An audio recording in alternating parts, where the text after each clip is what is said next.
Hello friends, welcome to my channel and thanks for watching this video. So welcome to another session of USA Weekly Market Report. Now the overall Wall Street closed with a shade of red when we are looking at the mainline indices, be it Dow Jones, S&P 500 or Nasdaq. But when we do look at the other indices like Russell 2000, it is actually closed in green and not in red. So different things, different opinion, and that is what the mood of the market right now. You may find pocket of opportunities, but at the same time the stocks which has moved a lot and like the main tech stocks, and they are fired up like anything, they are now taking rest. But when we are looking at the core of the market, or we when we are trying to search the different pocket as far as the overall market is concerned, you will find lots and lots of opportunities.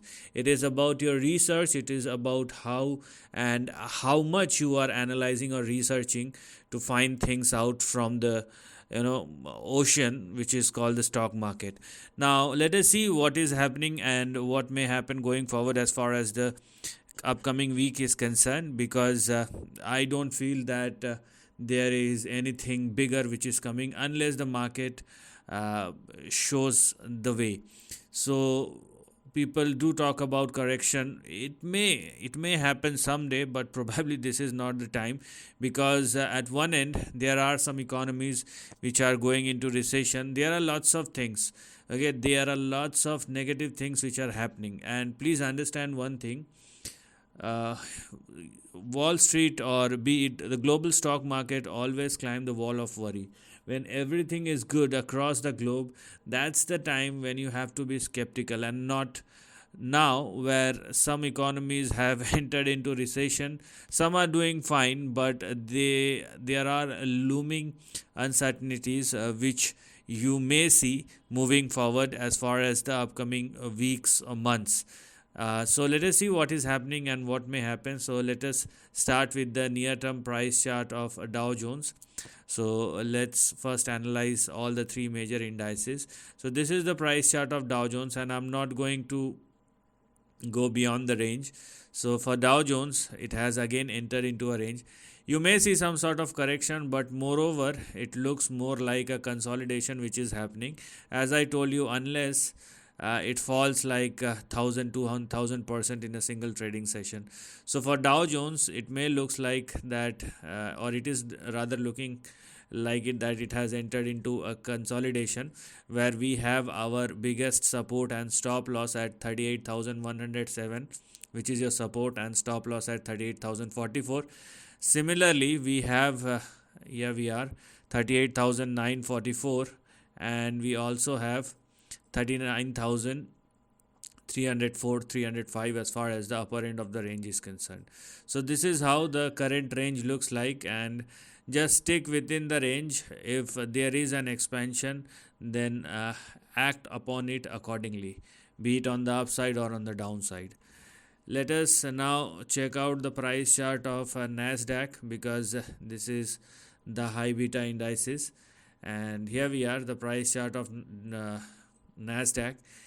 It is also not going anywhere, that's the thing. But here we are, because Nasdaq is now trading below this very specific resistance, which in this case is 16,083. That's why what is now become active is the lower end of the range moving forward. So it is also in some sort of a range where we have 15,461 as far as the support and stop loss. So don't go below that. And if you are looking for an upside, then let Nasdaq started trading and sustaining above 16,084 once again.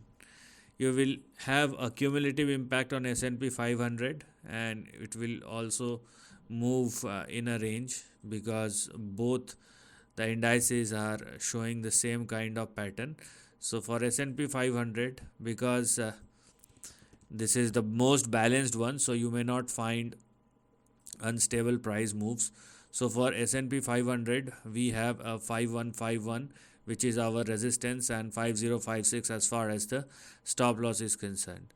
So uh, you cannot call this as basically as a correction. This is range bound or a consolidation rather which is happening, including some sort of correction. That is the right way to put or look at it. So you may find consolidative phase in the upcoming week for Wall Street.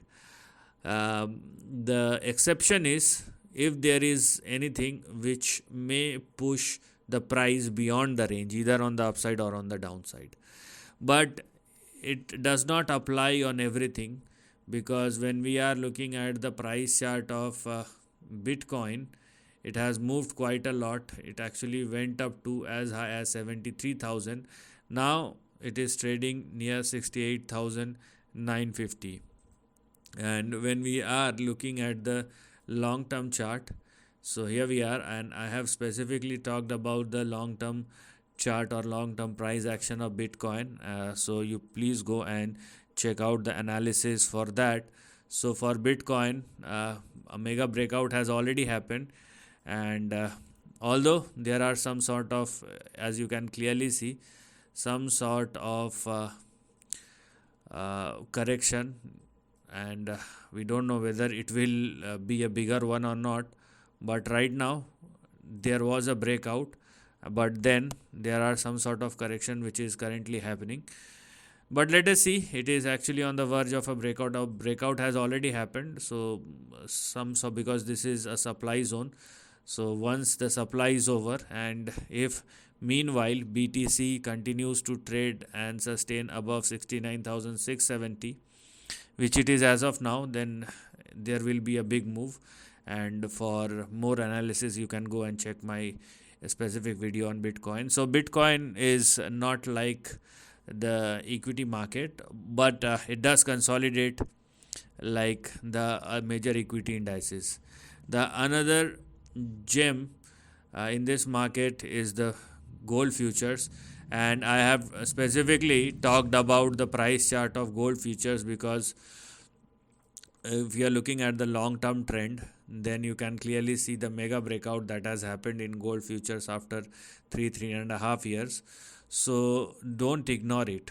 Maybe this is, it does not move the way the stocks or other bitcoins move, but this is one of the steady performers over a period of not only years or decades but in centuries. So those who are holding gold, they are like wealthy by generations. So this is something which one must look at, and I have specific analysis for gold multiple times, so you can go and check that out as well. So I mean, different pockets are performing with different intention. Let's now check the price chart of silver. So I'll touch the basics of most of the things which I think is important. Now this is the price chart of silver. Now silver does not perform the way gold is, but silver will definitely do a catch up rally, because there is a high degree of correlation between gold and silver.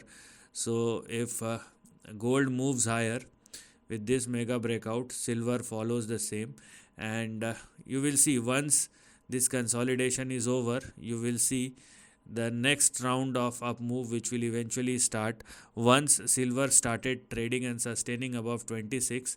You will definitely see a move towards 49, which will become active for silver.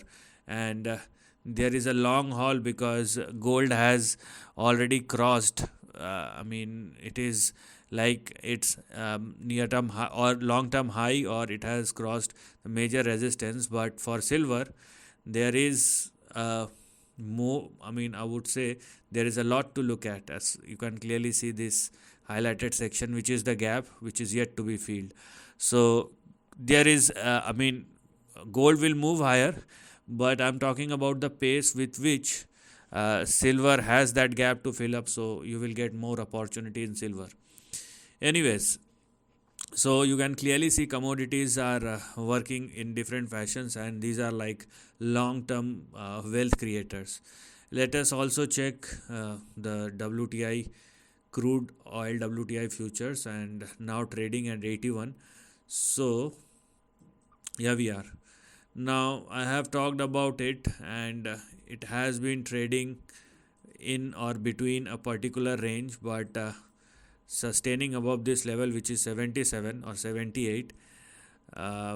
is actually positive for crude oil WTI futures.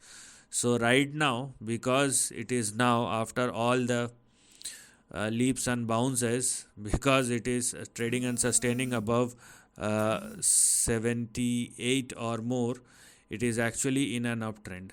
So we also have some, because this is one of those commodities which will be impacted by the current crisis, and the crisis is going on for the last 2 years itself. And apart from the, because we are in a big election here, not only in a specific country but across the globe, so we will definitely have an impact on the oil prices. So the range is very simple, because crude oil WTI futures trading above 75 and 77, that's why the range which is currently active is 108 and 112. The moment it started trading below 75 or less, downside will open up, and I mean, it will be a big downside that will rather open up moving forward. So this is the overall range, and 75 will be a deciding factor. So let us see what will happen, how much it will move higher, and what's the probability for the crude oil to move lower as well. So the moral of the story is, understand or put your money what you understand. I have shown you different segments, and they are all moving with their own momentum and also in their own direction. So whatever you understand, whatever makes you comfortable, choose that path. So this is the end of the video. Thanks for watching.